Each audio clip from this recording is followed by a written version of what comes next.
Summer, 1187 CE, the plains of Galilee. The morning sun climbs over the limestone hills like a blade drawn from fire. Heat ripples across the horizon, bending the air into a golden haze. From the fortress city of La Safarie, the Crusader host begins to move, banners snapping in the dry wind, chainmail glinting like liquid silver. Thousands march beneath the red cross of Jerusalem knights, footmen, pilgrims, and monks in armor. Among them ride the warriors of the temple, their white mantles emblazoned with crimson crosses. At their head, King Guy of Lusignan grips his sword hilt, the weight of the holy city upon his shoulders. He can feel it, the silence before ruin. But pride drowns caution. Trumpets sound. The army begins its march toward the Sea of Galilee. Ahead, somewhere beyond the shimmering horizon, lies the town of Tiberias, besieged by Saladin's forces, the Queen's City, a symbol of Christian strength in the Holy Land. To abandon it would mean dishonor. To reach it might mean salvation. The knights mutter prayers beneath their helmets. Deus vult. God wills it. The earth trembles under the march of steel. But the desert is not Rome or Normandy. It does not forgive pride. As the day grows hotter, the line begins to fracture. Horses stumble. Men remove their helms, gasping for air that burns the lungs. Water skins, already half empty, pass from hand to trembling hand. A few spill their contents in greed, drawing curses from their comrades. The Templar commander, Gerard de Riedefort, rides up beside the king. "We must not turn back, sire," he insists, his voice hard beneath the hum of heat. "The true cross rides with us. God will grant us victory." Guy nods. He wants to believe him. But somewhere in the hills beyond, Saladin watches. The Sultan's scouts move like smoke. Bedouin riders tracing the Crusaders' path, unseen but always near. Their signal fires bloom in the distance, small pillars of red flame against the pale sky. Every step the Christians take leads them farther from water, deeper into the trap. By midday, the first men begin to collapse. The ground is littered with shields and helmets, glinting like fallen stars. Flies gather where sweat and blood mix on the dust. The Crusaders do not know it yet, but they are marching not to victory, nor even to battle, but into the jaws of the desert itself. Night offers no mercy. The wind rises from the east, carrying the scent of ash and salt. Campfires flicker weakly in the darkness. Surrounded by groans of thirst, horses cry out as their lips split from dryness. Somewhere, a Templar whispers the Lord's Prayer and falls silent before the final word. When dawn comes, the horizon burns with smoke. Saladin's horsemen have set the grass aflame. The air tastes of ash and despair. Still, the order comes. March on. And so they do, knights and peasants, nobles and monks trudging toward the unseen enemy, the sand beneath their feet already consecrated by the blood of the doomed. Dawn, July 3rd, 1187. The plains between La Safarie and Tiberias. The Crusader column snakes across the wasteland, a shimmering river of metal and dust beneath a merciless sky. Every step grinds hope thinner. The sun rises red as blood, casting long shadows over the barren plain. There are no trees now, no streams, only wind and whispers of dread. In the distance, horsemen appear silhouettes moving like phantoms through the heat. Drums echo faintly from the east, then vanish. The men murmur in fear, for they know who rides out there. Saladin's army is close unseen, yet everywhere.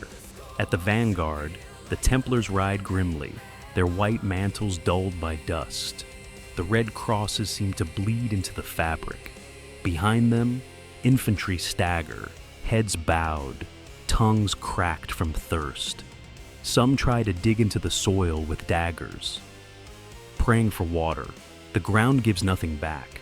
King Guy rides beneath the banner of the Kingdom of Jerusalem, the golden cross shimmering faintly through the heat haze. He halts his horse and looks west, toward La Safarie, where fresh water and safety lie behind him. Then he turns east toward Tiberias, burning on the horizon. His council gathers beneath the tattered canopy of a standard. Among them, Raymond of Tripoli, the cautious elder noble, and Gerard de Riedfort, the fiery Templar master. "We cannot reach Tiberias," Raymond pleads, voice strained. "The land between here and there is cursed, no wells, no shade. Saladin waits for us. He wants us to move. We must turn back to La Safarie while we still can." Riedfort's eyes flash with fury. "You would abandon your own wife to the infidel?" He spits. "You would let the Queen of Tiberias fall while we hide like cowards? God will not bless retreat." The argument ripples through the command tent like a spark through dry grass. Pride wins where prudence falters. Guy raises his hand, sweat running down his temples. "We march," he says, "to Tiberias." The words seal their fate. By midday, the trap begins to close. From the surrounding hills, Saladin's mounted archers emerge like a storm of locusts. Thousands of riders weaving in silence, their bows glinting in the light. Then the air erupts in sound.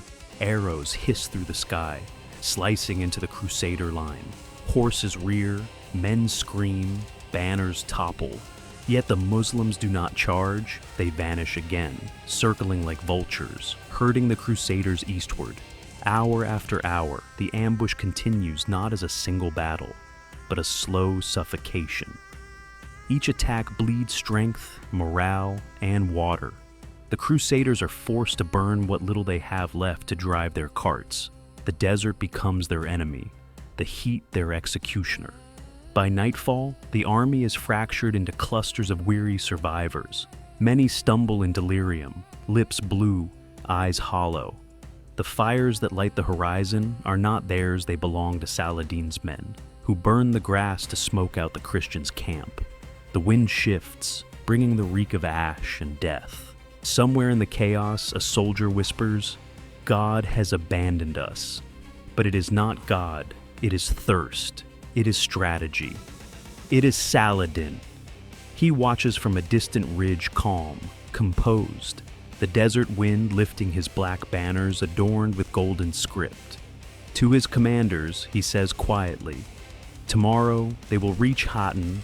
There, the desert will finish what our arrows began."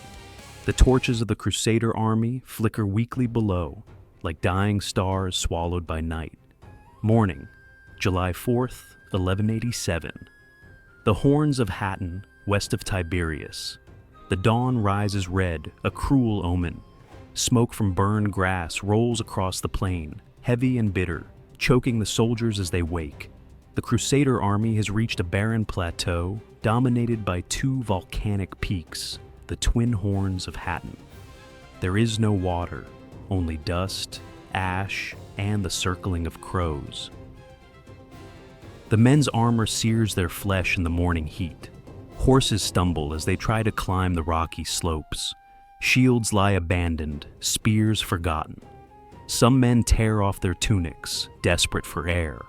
The Holy Cross, the relic of Christ's passion carried into every Crusader battle, now hangs limply, its bearers too weak to lift it high. And from every side, the enemy gathers. Saladin's banners rise like a tide green, black and gold rippling in the sunlight. His army stretches across the horizon, tens of thousands of horsemen, archers and lancers. The drums begin, low and distant at first, then rolling like thunder through the valley. The ground trembles beneath the hooves of the cavalry as they take their positions in a perfect crescent around the trapped Crusaders.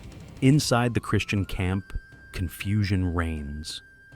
Some commanders urge retreat toward the distant lake they can see glinting faintly to the east, the waters of Galilee, salvation's shimmering just out of reach. Others cry for one last charge.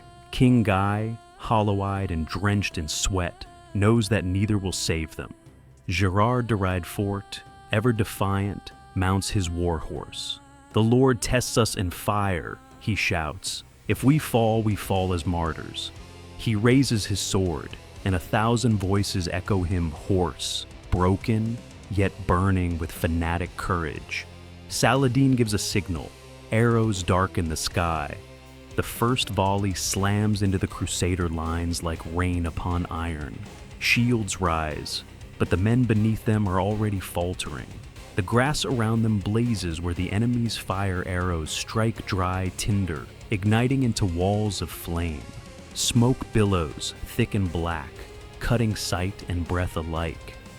The wind turns against them. The fire drives toward the Crusader ranks. Knights cough and stumble, their horses screaming as embers bite into flesh. From the haze, Saladin's archers keep firing unseen, untiring. The Christians form tight circles, shields locked, but their discipline is melting with every wave of heat. "Water!" cries a soldier, throwing down his sword. "For the love of God, water, there is none." The king's standard droops, its golden cross dulled by soot. The true cross itself, that sacred relic carried from Jerusalem, is dragged to the center of the line as priests chant prayers through smoke. Their voices break, swallowed by the roar of battle. Then, through the curtain of flame and dust, the sound of horns rises the call of Saladin's cavalry. The Muslim riders charge from 3 sides at once, lances lowered, war cries splitting the air. The Crusader knights meet them in a desperate clash of steel and flesh. The ground becomes a storm of hooves and blades, dust and blood. The Templars fight like men already condemned, cutting down horsemen in a frenzy of courage and despair. But for every foe they strike, 3 more rise to take his place. The sun climbs higher. The air itself seems to burn.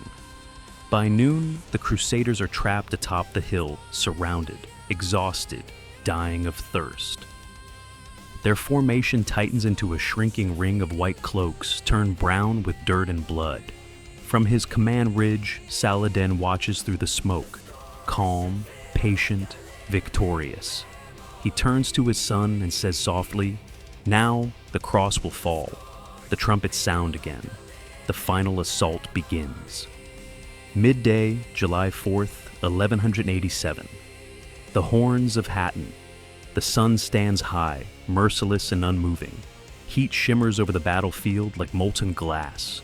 The Crusader camp has become a graveyard of banners, tattered crosses lying among the bodies of men who once believed themselves chosen by God. The air reeks of ash, sweat, and blood. The dry grass still burns in patches, filling the sky with drifting veils of black smoke. Within that haze, the last of the Crusader host fights on, surrounded by the full might of Saladin's army. Drums beat in steady rhythm the pulse of the inevitable. The once proud knights of Christendom now huddle behind a shrinking wall of shields. Arrows rain down without pause, thudding into wood, flesh, and faith alike. Horses collapse, their riders crush beneath them. Those who still stand do so on will alone. King Guy, his armor scorched and dented, kneels beside the true cross. The priests clutch it in trembling hands, chanting as their voices falter. He looks around him, sees the faces of men he has led to death. "Lord," he whispers, "forgive me." The Templar Grand Master, Gerard de Riedfort, is still on horseback. Eyes wild, face streaked with soot.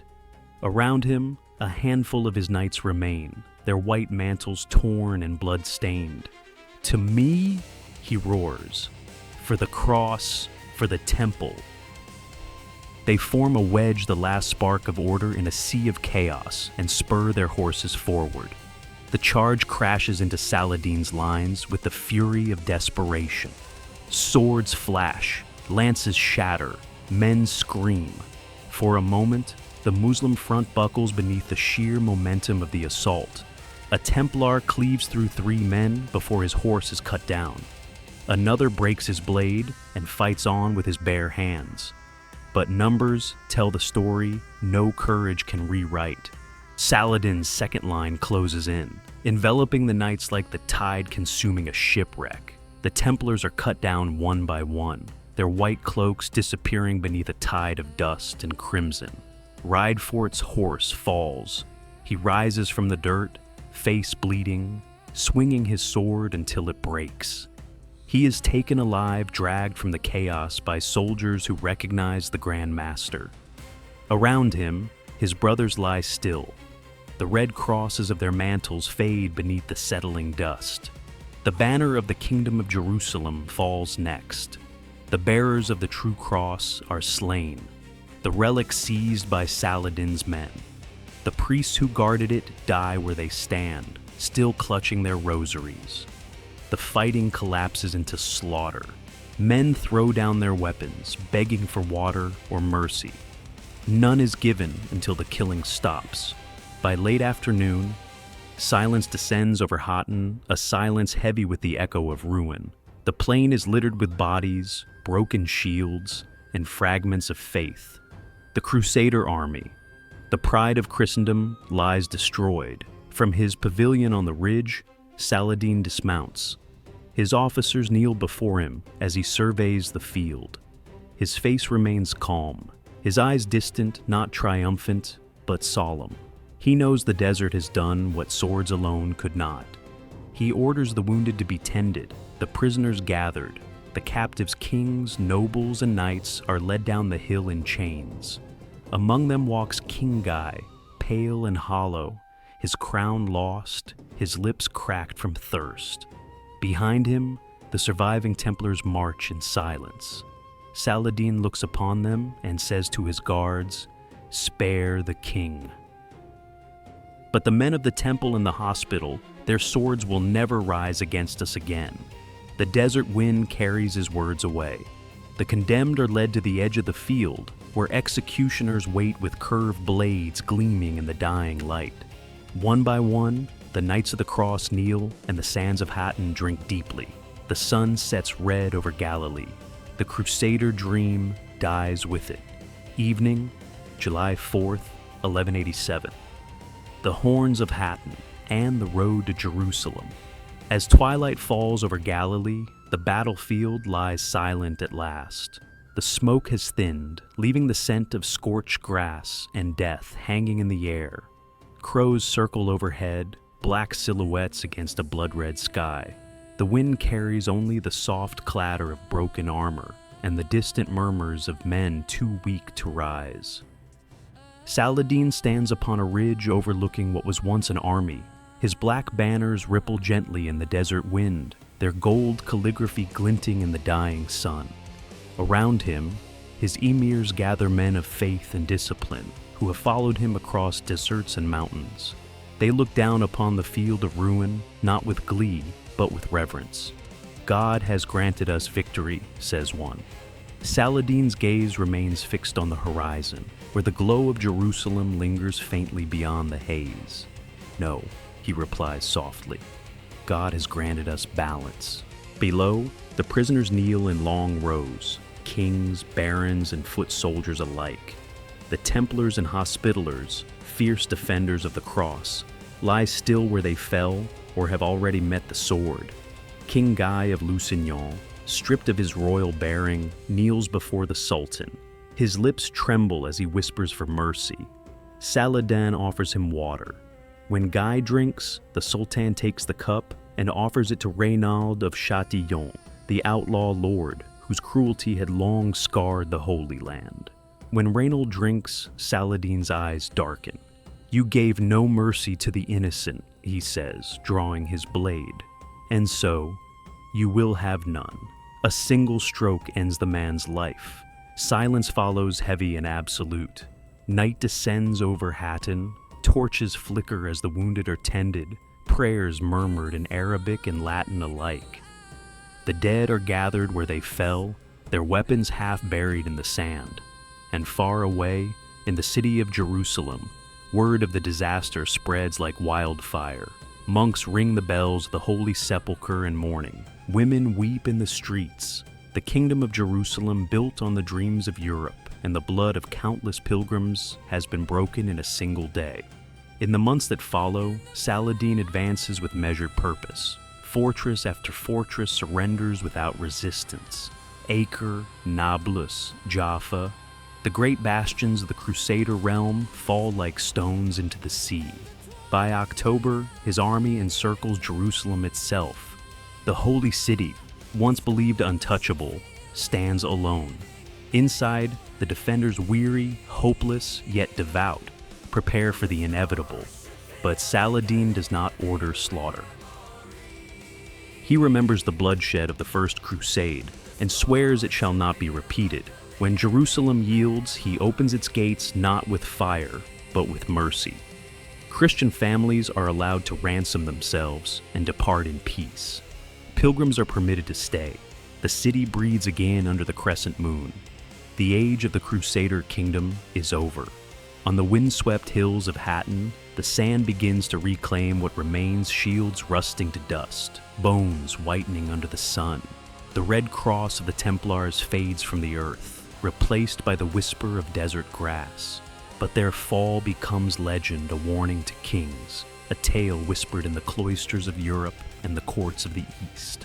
In the centuries to come, new crusades will rise and fall, new empires will clash over the same sacred soil. Yet none will forget the day when arrogance met the desert and the desert won. The Knights Templar thought they were invincible until the desert took them,